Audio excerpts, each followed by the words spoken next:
From the Center for the Study and Teaching of Writing at The Ohio State University, this is Writer's Talk. I'm Doug Dangler.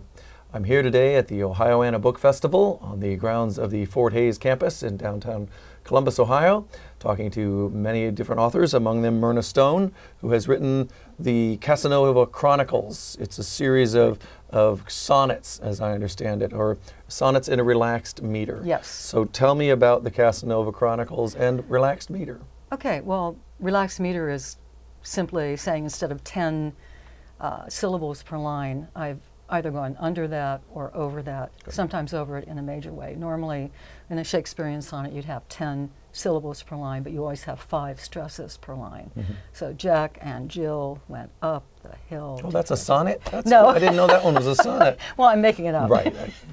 I'm sure you've never heard that before, No. right? So they're basically what we might call sprung sonnets. And it's not exactly kosher, but today it seems as if you can do a 14-line poem with no rhyme at all and no 5 stresses per line and call it a sonnet. So it's very loose. Madness. Contemporary sonnets can be very loose. Madness. It is madness, sure madness. So what got you into writing sonnets, especially if you're going to deviate from the form? Yeah, well, that's an interesting question, because most people, I think, do the opposite of what I've done, and it's probably smarter, but but you do what you have to do. That is to say, I started out writing. I fell in love with rhymed and meter poetry when I was about 12, and when I started writing poetry, I started out with free verse, which has no stricture, no rhyme, no meter. You break your lines arbitrarily and call it poetry. You're making a great defense of poetry here, of free verse poetry. You can do whatever you want. It's just right, prose with some line breaks. It is. It's kind of amazing. In a way, it's harder, I think, to write free verse and write it well, because if you don't have some kind of frame in which to put the poetry, what do you have to have something else. And usually, from my point of view, that was a facility with the language and being fresher than you might be otherwise in your use of the language. So I loved doing it. I mean, I was reading contemporary poets who weren't writing in form, and I adored a few and patterned myself after them. Who were these people that you adored? Stanley Plumley. Okay. And of course Stanley Plumley is more of he uses some formal devices. He's not just arbitrarily breaking lines. He has a real formalist sense of where to stop those lines, and the enjambment, which is when you come to the end of a line, the line is saying something, and then when you get down to the next line, that's all subverted and changed by the word that comes after the end of that line, the beginning of the next line. So he's brilliant, and he was one of my favorite poets. I'm going to be honest, I don't have a lot of favorite poets because I can see now what poets are doing. I see their tricks, I see their tics, and I have them too. Every poet has them. And that puts you off the poet when you say, "Oh, I figured you out. I've got your trick," and then suddenly you have a harder time reading that poem. Well, it's not just that. I mean, if I know where a poem is going as I'm reading it, I'm put off of that, because I think I shouldn't be able to tell where it's going. I shouldn't be able to tell where it's going to end. Do you mean in the narrative or in the, yes. Okay. I should, and also in the use of the tricks that we all use to make a poem more sterling, more startling than not. I don't want to know that. I want to be surprised by it. Okay.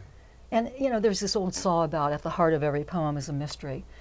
I think the real mystery is the human heart, and when you deal with the issues, when you deal with the great subjects of poetry, which I think are love and death, and every permutation of that kind of subject, of those two subjects. They may be one and the same subject for all I know. You can go about writing about it, but you have to write about it in a way that's different. That is, if we all wrote about it in the same way, just read one poet and you're done. You don't have to read anybody else. Okay. So so you said love and death and promiscuity. I assume that the Casanova, this is one of the great underlying themes of literature for you. Absolutely. Promiscuity. So what's in the Casanova Chronicles? Well, the Casanova, there's a chronology of his life told in, let's see, it would be 30 Shakespearean sonnets, starting with basically his grandmother. These are people speaking. They're persona poems in which it's not the poet or the speaker who is close to the poet who's speaking in these poems. It's Casanova's grandmother who took care of him, Casanova himself, the first women he bedded, and they were virgins, and so was he, and he was 19 years old. You know, he's known as the great seducer. But the impetus for me writing this was the idea that Casanova is more than just a cartoon. He's more than just the subject of these modern movies in which he's shown as the seducer running around and betting all these women. He actually was brilliant. He translated the Iliad from Greek into French, which wasn't even his native language, and did it in less than a year. He started the first lottery in Paris and made a lot of money and gave that money away. He was a priest. He was all kinds of things. He was a priest? Yes. Now, he was a priest after his ventures, or was he just a naughty priest? He was a naughty priest. Okay. Yeah. And he didn't continue practicing as that would have been a better title. I'm just getting the naughty priest. The naughty you might priest. have sold more books. No, I'm just kidding. Yeah, no, it could be. Right now, you know, poetry doesn't sell all that much, and it's not so much that I'm complaining. It's just that I think people get intimidated by the fact that you've written poems, and they'll look through it. They'll even pass by a table when I'm set up at a book fair. It's not that I have the plague. At least I hope not. I think it's more the idea that, oh, poetry is kind of it's a highbrow art, and I certainly don't have any reason to pick up a book and read it. I think they think that. But yet you say that, but on the cover you have a highbrow picture. This is, I do. Is this, you know, this is, it looks like one that might have been of the same time period that Casanova was. It is. Okay. In fact, I got permission from oh gosh, I've forgotten the name of the museum in London, who owns this picture, and they charge so much for a good, high-quality digital image. I appreciate that you said so much. Right. I'm not going to tell you how much Casanova costs. It's probably less than you would imagine, but it's still delving into one's pocket. But it was worth it to me because I thought it was sophisticated. And this is by Francois Boucher, who was alive and painting at the same time that Casanova was alive. But that's not Casanova himself. No, this is not Casanova. Sadly. However, in my mind, this could be Casanova with the two women who were his first loves. So it's sort of a Charlie Sheen there with the two goddesses that's what you really should be. This will be out of date by the time, you know, but... It should be, no doubt. Yeah. Well, we're being highbrow, as you said, we are. Moving poetry into the realm of the everyday. Right. But that's part of the point of poetry, right? I mean, it's heightened language, and so it's not supposed to be the everyday. It's supposed to be a more, at least maybe that's an older view of it, and that's what people have in mind, that it is a more heightened sense of words. It is, because if you don't do that when you're writing poetry, think of every poem is so compressed, so dense. Poets take big things to write about, and sometimes we make big statements in our poems, and by doing that, we have to look at absolutely everything we're using. It may be that fiction writers, it may be that journalists do the same thing. They may look at a sentence and say, wow, I could write a better sentence. Let me break it here, let me change it here. So that's just the act of revision that writers do. But in poetry, I think it's the most difficult of the literary arts, and I think it's the most difficult because it is so compact and compressed. You want to put into those, let's say you have an 8-line poem. You want to make those 8 lines memorable. And if you have a 35-line poem or 100 or a whole book-length poem, you have to make sure that every single line has something that is giving. And not only that, but that beneath the surface of those poems, there's additional meanings that will reveal themselves as people read and reread the poems. You hope they'll do that, so they can see that. You know, one of the things, as you say this, one of the things that it brings to my mind is the amount of control, though, that poets seek from their audience and ultimately from your publisher, because you're the only ones that have control over line length. Exactly. You were saying like a journalist. The journalist can't do something like, oh, I want to break here for a particular reason. You can put a period there, you can put a colon, but you guys get a white space it.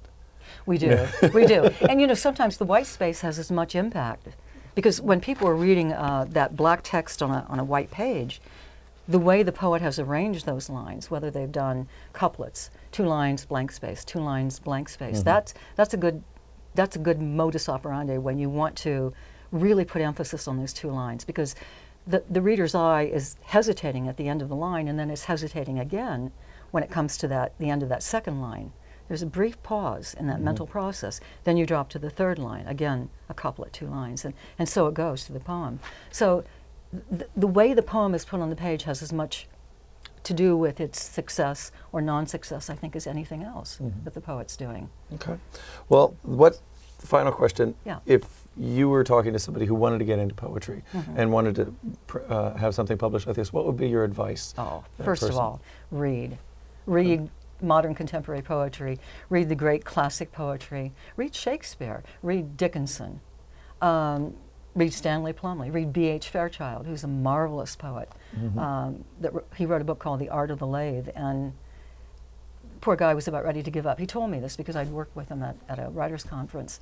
And he said, I was ready to give up. I couldn't get this manuscript sold. He said, on the very last day that I was going to send it to a contest, sponsored by Alice James Books, which is a book cooperative, he said, I decided to send it out. And he said, if it didn't win, he said, I was just going to give up trying to do anything with it.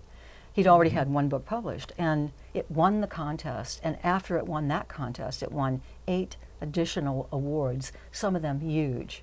And so for his next book, a big New York publisher came to him and said, we'd like to see your manuscript. Okay.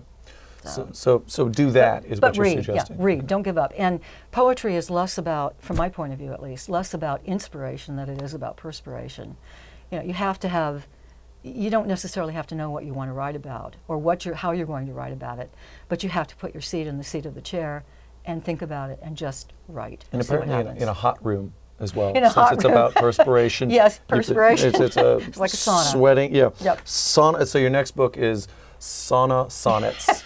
I wish they were. And they will all be very hot. Well, Myrna Stone, I thank you very much. Oh, thank you, Doug. For being here today. My on Writers' pleasure. Talk. And from the Center for the Study and Teaching of Writing, this is Doug Dangler saying, keep writing.